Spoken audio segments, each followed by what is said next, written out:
कि behaviour of wire जो होता है, स्ट्रेच वायर कैसा बिहेव करता है, उसका कैसा स्ट्रेस स्ट्रेन कर्व बनता है, और उसके बेसिस पे जो मटेरियल्स होते हैं, इलास्टिक प्रॉपर्टी के बेसिस पे जो मटेरियल्स होते हैं, जैसे brittle material, ductile material, elastomers, वो क्या है, उनको भी आइए सीखते हैं। तो सबसे पहले आप इसमें जानेंगे कि बिहेवियर ऑफ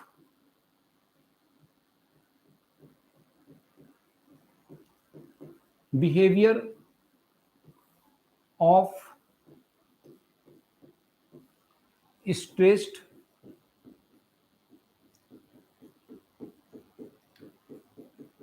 वायर।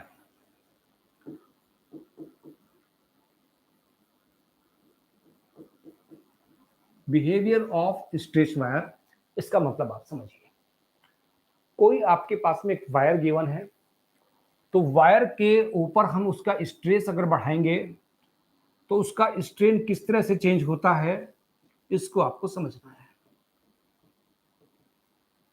तो यहां पर स्ट्रेस और स्ट्रेन के बीच का एक ग्राफ आप समझिए पहले। तो सबसे पहले होता क्या है कि जैसे जैसे आप स्ट्रेस को बढ़ाएंगे, जैसे जैसे स्ट्रेस को बढ़ाते हैं, ये इसका ओरिजिन पॉइंट है यहां पर O, जैसे जैसे स्ट्रेस को इंक्रीज करेंगे बच्चों, स्ट्रेन भी बढ़ता जाएगा, और ग्राफ जो आता है ये एक प्रोपोर्शनलिटी का ग्राफ आता है। जहां तक ये ग्राफ प्रोपोर्शनल होता है, इस पॉइंट को कहा जाता है ए पॉइंट। तो O से A तक जो ग्राफ बनेगा, अगर आप स्ट्रेस को बढ़ाएंगे स्ट्रेन भी बढ़ता रहेगा। तो A वाला जो पॉइंट होता है ये एक तरह से प्रोपोर्शनलिटी वाला पॉइंट है। A तक तो स्ट्रेस और स्ट्रेन प्रोपोर्शनल है, लेकिन अगर A से बाद अगर मटेरियल के ऊपर जिसका आप ये ग्राफ खींच रहे हैं उसके ऊपर लोड को आप इंक्रीज करें पॉइंट A के बाद भी, तो क्या होता है, पहले A पॉइंट का नाम आप समझिए। A का नाम क्या है? A पॉइंट को बोला जाता है प्रोपोर्शनलिटी पॉइंट। ये आपके पास में प्रोपोर्शनलिटी पॉइंट है। अब अगर आप इसको A से ज्यादा भी खींचना चाहें, इसके बाद फिर लोड बढ़ाना चाहें वायर के ऊपर, तो इसका ग्राफ किस तरह का बनता है उसको भी समझ लीजिए।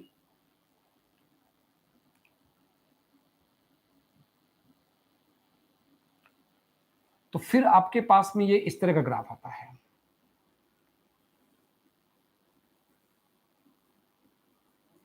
ये आपके पास में आएगा B पॉइंट।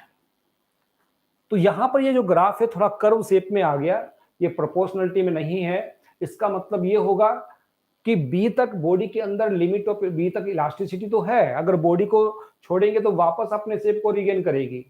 लेकिन A से B के बीच का जो ग्राफ है वो प्रोपोर्शनल ग्राफ नहीं है। तो B वाला जो पॉइंट होता है ये लिमिट ऑफ इलास्टिसिटी का पॉइंट है।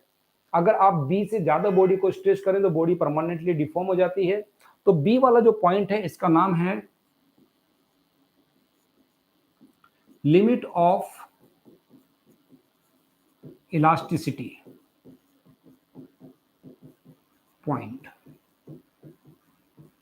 तो कोई भी बॉडी जहां तक अपने ओरिजिनल शेप को B तक अगर आप बॉडी को खींचा, और बॉडी पर खींचने के बाद बॉडी से जो वेट है या जो लोड आपने लगाया, जो फूड सप्लाई किया, उसको अगर रिमूव करेंगे तो बॉडी क्या करती है, अपने शेप को रिगेन कर लेती है। जैसे बॉडी थी ऐसे ही अपने शेप को कंप्लीटली रिगेन करती है।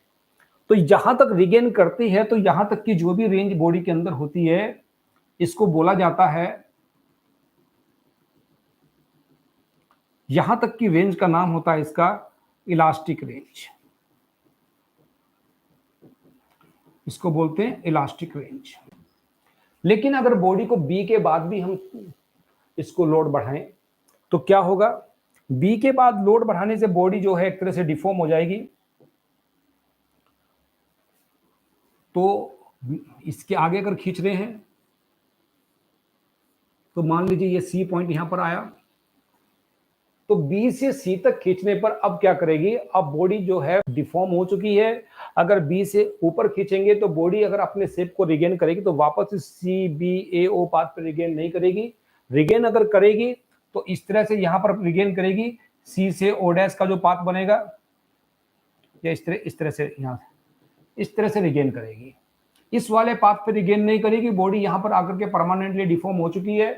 अगर रिगेन करती है तो जिस तरह से कंप्लीटली रिगेन करती थी ऐसे रिगेन नहीं करेगी, परमानेंटली डिफॉर्म बॉडी हो जाएगी। और जैसे ही डिफॉर्मिंग फोर्स को हटाएंगे तो बॉडी अपने शेप में तो आएगी, लेकिन जैसे कंप्लीटली पहले जैसी थी ऐसी बॉडी नहीं बनेगी। तो ये सी वाला जो पॉइंट होता है, इस पॉइंट को कहा जाता है बच्चों, यहाँ पर इसका नाम होता है यील्ड पॉइंट। यील्ड पॉइंट तक बॉडी क्या कर रही है, यील्ड पॉइंट तक बॉडी के पास में एक तरह से बॉडी डिफॉर्म हो गई है। लेकिन अगर आप बॉडी के ऊपर से डिफॉर्मिंग फोर्स को हटा रहे हैं तो बॉडी अपने शेप में कंप्लीटली नहीं आ रही है, वो इस तरह से वापस ना करके इस तरह से अपने शेप में रिगेन करती है, लेकिन परमानेंटली जो है ये जैसी पहले थी अब ऐसी नहीं रहेगी। थोड़ा बहुत इसमें डिफॉर्म जो है एलोंगेशन या डिफॉर्मेशन इसमें रहता है। लेकिन अगर सी पॉइंट के बाद भी वायर के ऊपर हम लगातार लोड को बढ़ाते जाएं तो क्या होगा, तो इसको बढ़ाने के बाद में जो वायर होता है, ये एक वायर लगातार पतला होना शुरू हो जाएगा और एक लिमिट तक वायर क्या करता है बच्चों, इसके बाद में जो है एक मैक्सिमम स्ट्रेन, ये मैक्सिमम स्ट्रेस जहां तक फील कर सकता है, जितना मैक्सिमम स्ट्रेस सहन कर सकता है, अगर सी के बाद खींचने तो वायर एकदम तेजी से उसमें लेंथ बढ़ेगी लोड बढ़ाने पर। और जो डी पॉइंट है ये एक तरह से मैक्सिमम स्ट्रेस का पॉइंट होता है, जिसको आप टेंसाइल स्ट्रेस भी बोल सकते हैं। और डी तक जब बॉडी पहुंच जाएगी तो फिर ये तो बॉडी जो है कंप्लीटली आपके पास में एक तरह से क्या हो गई, एक तरह से कंप्लीटली बॉडी डिफॉर्म हो चुकी है। और इस पॉइंट को जो डी का नाम है, पॉइंट डी का नाम क्या होता है, यहां पर पॉइंट ऑफ मैक्सिमम स्ट्रेस। अगर बॉडी को इस डी वाले पॉइंट के बाद भी आप खींचते हैं, खींचने के बाद में मान लीजिए उसके ऊपर लोड अगर कम भी करेंगे तब भी क्या होगा, वो एक पॉइंट उसका ऐसा आएगा जहां पर ये वायर ब्रेक हो जाएगा। तो उस पॉइंट का जो नाम होता है उसको बोलते हैं, आप इसको अलग कलर में बना देते हैं ग्राफ को,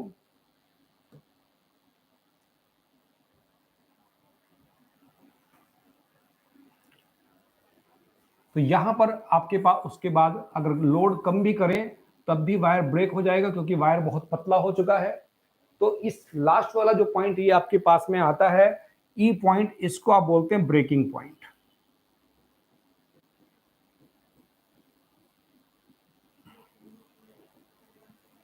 तो यहां पर इस बात को समझेंगे आप, तो इधर की ये जितनी भी रेंज होती है यहां पर, इस रेंज का नाम होता है बच्चों प्लास्टिक रेंज। प्लास्टिक रेंज, शुरू वाली रेंज का नाम इलास्टिक रेंज होता है, बाद वाली रेंज का नाम प्लास्टिक रेंज होता है। तो यहां पर इस रेंज के बेसिस पे जितने भी मटेरियल है उनको अगर इलास्टिक बिहेवियर के आधार पे हमें उनको क्लासिफाई करना हो तो 3 प्रकार के मटेरियल हमारे पास में होते हैं। एक मटेरियल वो होता है जिसको आप ब्रिटल मटेरियल बोलते हैं, एक मटेरियल वो होता है जिसको आप क्या बोलते हैं, डक्टाइल मटेरियल होता है, एक मटेरियल वो होता है जिसको इलास्टोमर्स बोलते हैं। तो सबसे पहले हम अगर इलास्टोमर्स की बात करें, इलास्टोमर्स ऐसे मटेरियल होते हैं कि अगर उनको हम पकड़ के खींचें या उनमें स्ट्रेस डेवलप करें तो स्ट्रेस को डेवलप करने के बाद में क्या होगा, या तो वो अपने शेप को रिगेन करते हैं या फिर वो डायरेक्टली ब्रेक हो जाते हैं। अगर आप रबड़, जैसे मान लीजिए एग्जांपल एक रबड़ का है, रबड़ पे अगर आप लोड को इंक्रीज करें तो उसमें क्या होगा, एलोंगेशन आएगा। जैसे ही लोड को रिमूव करेंगे, रोड जो रबर होगी वो वापस अपने शेप को रिगेन करेगी। लेकिन अगर आप उसके ऊपर लोड को लगातार बढ़ाते जाएं तो रबड़ जो होती है वो परमानेंटली डिफॉर्म नहीं होती, या तो वो क्या करेगी, अपने शेप को रिगेन करेगी अगर लोड हटाएंगे, या फिर लोड बढ़ाते जाएंगे तो फिर क्या करेगी, या तो फिर वो ब्रेक होगी। यानी कि ऐसे मटेरियल जिनके पास में इलास्टिक रेंज तो है, इलास्टिक रेंज का मतलब क्या हो गया कि हमने वहां पर जो है रबड़ के ऊपर अगर हमने स्ट्रेस को हटा दिया तो रबड़ अपने शेप को कंप्लीटली रिगेन कर लेती है, तो उस रेंज को इलास्टिक रेंज कहते हैं। लेकिन रबड़ को अगर आप परमानेंटली डिफॉर्म करना चाहें तो रबड़ परमानेंटली डिफॉर्म नहीं होती, तो उसकी प्लास्टिक रेंज 0 होती है। तो ऐसे मटेरियल जिनकी प्लास्टिक रेंज 0 होती है उनका नाम बच्चों इलास्टोमर्स होता है। जैसे आपके पास में क्या है, रबड़, रबड़ आपके पास में एक तरह से क्या है बच्चों, इलास्टोमर्स होती है। तो इसके बारे में अगर आप सीखेंगे तो क्लासिफिकेशन अगर हम मटेरियल का करें तो एक मटेरियल का नाम आपने लिखा, उसका नाम है इलास्टोमर्स। इलास्टोमर्स वो होते हैं जिनमें प्लास्टिक रेंज कितनी होती है, प्लास्टिक रेंज इनमें 0 होती है। एग्जाम्पल क्या होगा, एग्जाम्पल जैसे रबड़, ये आपके पास में इलास्टिक बिहेवियर के बेस पे इसका पहला टाइप हो गया मटेरियल का, इलास्टोमर्स। दूसरा आपके पास में जो होते हैं, दूसरे आपके पास में जो होते हैं, इनको बोला जाता है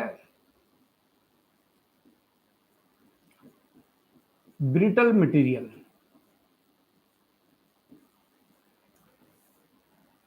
ब्रिटल मटेरियल क्या होते हैं,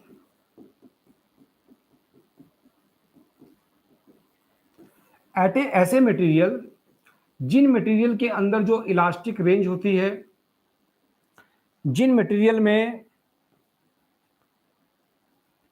इलास्टिक रेंज ज्यादा होती है, ER मतलब इलास्टिक रेंज, प्लास्टिक रेंज कम होती है, ऐसे मटेरियल का नाम जो होता है उनको कहा जाता है बच्चों ब्रिटल मटेरियल।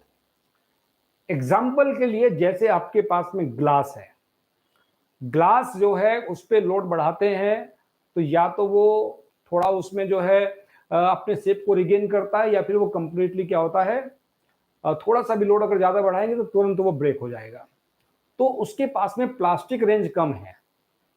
प्लास्टिक रेंज का मतलब आप समझ रहे हैं इस बात को कि इलोंगेशन बढ़ाने के बाद में उसमें स्ट्रेन लगातार बढ़ता जाए और ब्रेकिंग पॉइंट जो है वो काफी देर बाद उसका आता है, तो प्लास्टिक रेंज ज्यादा होती है। तो जिन मटेरियल के अंदर इलास्टिक रेंज ज्यादा है, प्लास्टिक रेंज कम है, उन मटेरियल का नाम होता है ब्रिटल मटेरियल। इसका एग्जाम्पल आपके पास में क्या है, एग्जाम्पल इसका ये होता है आपके पास में जैसे ग्लास, ग्लास इसका बेस्ट एग्जाम्पल है। ग्लास हो गया, डायमंड हो गया, सिरेमिक हो गए, तो ये आपके पास में एक तरह से ब्रिटल मटेरियल के एग्जांपल्स होते हैं। एक मटेरियल आप इसमें और पढ़ते हैं, तीसरा मटेरियल जिसका नाम आप पढ़ेंगे उसको बोलते हैं डक्टाइल मटेरियल। क्या होता है,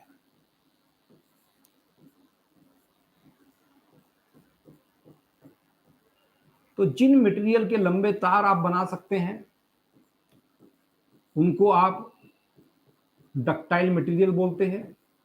इन पे अगर लोड को इंक्रीज करेंगे तो ये क्या होंगे, इलोंगेशन इनमें आता चला जाएगा, इनको वायर में कन्वर्ट कर सकते हैं क्योंकि ये परमानेंटली डिफॉर्म आसानी से हो जाते हैं। तो इनके अंदर इलास्टिक रेंज तो कम होती है और प्लास्टिक रेंज क्या होती है, ज्यादा होती है। तो ऐसे मटेरियल को आप डक्टाइल मटेरियल कहेंगे। जिस मटेरियल में इलास्टिक रेंज कम है, प्लास्टिक रेंज ज्यादा है, उनको आप डक्टाइल मटेरियल बोलते हैं। इन पे लोड को अगर आप इंक्रीज करें तो ये परमानेंटली डिफॉर्म हो जाते हैं और वायर के शेप में कन्वर्ट हो जाते हैं। जैसे एग्जांपल के लिए आप समझ सकते हैं, एग्जांपल के लिए अगर आप समझें, यहां पर आपके पास में जैसे गोल्ड है, गोल्ड का आप पतला तार बना सकते हैं, एल्यूमिनियम है, सिल्वर है, आयरन है। तो इस तरह के जो मटेरियल होते हैं ये, इनको आप बोलते हैं बच्चों, Fe लिखा है ये। तो ये आपके पास में एक तरह से डक्टाइल मटेरियल होते हैं। तो ये 3 टाइप के आपने मटेरियल पढ़े हैं on the basis of elasticity, जिनमें आप इनकी इलास्टिक रेंज और प्लास्टिक रेंज के बीच के बेसिस पे इनको आप क्लासिफाई करते हैं। तो ऐसे ही इसमें एक टॉपिक आप पढ़ेंगे, बहुत इंपॉर्टेंट टॉपिक होता है जिसको बोलते हैं पॉइजन्स रेशो क्या है। आइए उसको भी सीखते हैं।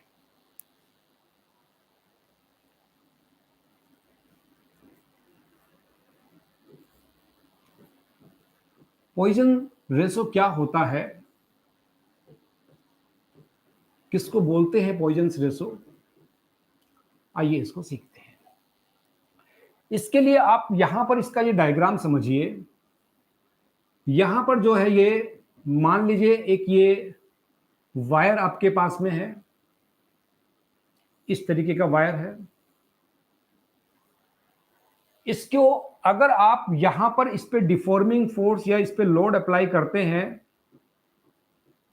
तो क्या होगा बच्चों, ये वायर जो है थोड़ा पतला हो जाएगा और इस वायर के अंदर क्या होगा, इसमें इलोंगेशन आ जाएगा। तो एक तो इसका रेडियस कम हो जाएगी और तार दूसरा क्या, लेंथ बढ़ जाती है।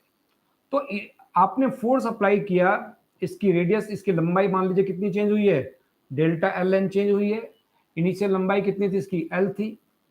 इसकी इनिशियल रेडियस आर थी और जितनी चेंज हुई है वो कितनी रेडियस चेंज हुई है इसकी, डेल्टा आर। इसकी रेडियस मान लीजिए बच्चों कम हुई है। तो यहां पर दो तरह की स्ट्रेन आ रही है। एक तो स्ट्रेन इसकी लेंथ में आया है जिसको आप लॉन्गिट्यूडिनल स्ट्रेन बोलते हैं, ठीक है। और एक आपके पास में होता है इसकी रेडियस में भी कमी आ रही है, और रेडियस में जो कमी आ रही है तो जितनी रेडियस चेंज हो रही है अपॉन ओरिजिनल रेडियस जो होगी, इसके रेशो को बोलेंगे लेटरल स्ट्रेन। एक लॉन्गिट्यूडिनल स्ट्रेन, एक लेटरल स्ट्रेन। तो जब भी किसी तार को पकड़ के खींचते हैं तो तार में अगर लेंथ बढ़ती है तो उसका एरिया कम हो जाता है, क्योंकि टोटल वॉल्यूम बच्चों कांस्टेंट रहता है। तार को डिफॉर्म करने से पहले जितना वॉल्यूम होगा, तार को डिफॉर्म करने के बाद भी बच्चों उसका वॉल्यूम उतना ही रहता है।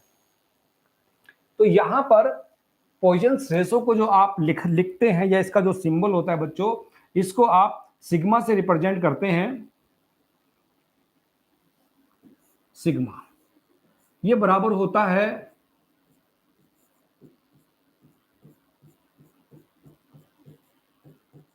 Lateral strain.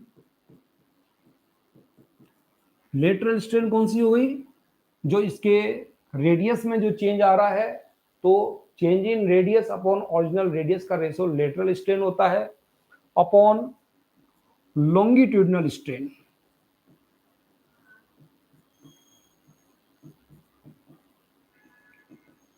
इनके रेशो को आप बोलते हैं पॉइजन्स रेशो।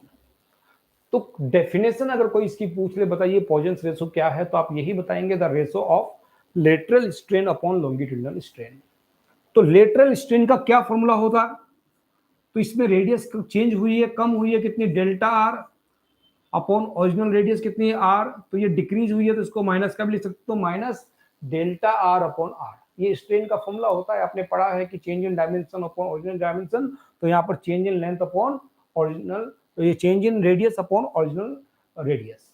माइनस का साइन इसलिए लिखा है क्योंकि जब तार को पकड़ के खींचा जाएगा तो उसकी रेडियस क्या होती है बच्चों, डिक्रीज हो जा रही है, इसलिए ये साइन उस बात को रिप्रेजेंट कर रहा है।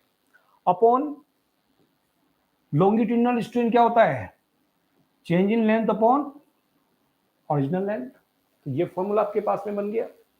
तो यहां पर आप इसको जब लिखना चाहें ऐसे लिख सकते हैं, minus delta r upon r into capital L, ये ऊपर चला जाएगा, अपॉन डेल्टा स्मॉल एल।